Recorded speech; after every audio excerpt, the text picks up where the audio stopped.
গাজায় ইসরায়েলি ধ্বংসলীলা দেখেছে বিশ্ববাসী। এবার প্রকৃতি যেন তার প্রতিশোধ নিতে শুরু করেছে।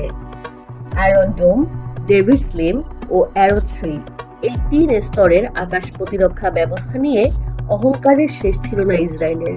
স্বল্প, মধ্য ও দূরবর্তী যে কোনো পাল্লার ক্ষেপণাস্ত্র মাটি স্পর্শ করার আগেই ধ্বংস করার ক্ষমতা রয়েছে দেশটির।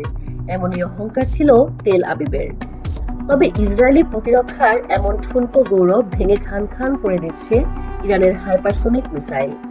শুরুতে সাধারণ মিসাইল দিয়ে ইসরায়েলে হামলা চালিয়ে তেমন সাফল্য না পেলেও সুপারসনিকের জাদুতে এবার তছনছ হতে শুরু করেছে ইসরায়েলের সাজানো শহর।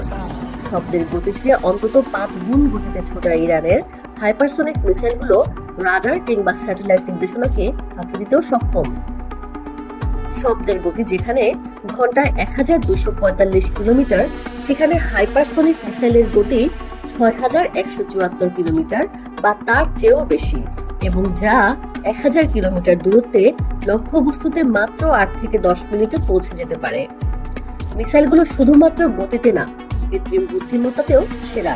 লঞ্চ প্যাড থেকে উৎক্ষেপণের শুরুতেই মিসাইলটি উচ্চ গতিতে বায়ুমণ্ডলে প্রবেশ করে, এরপর ধীরে ধীরে গতি বাড়াতে থাকে। রাডার ফাঁকি দিয়ে হঠাৎ দিক পরিবর্তনও করতে পারে হাইপারসনিক মিসাইল।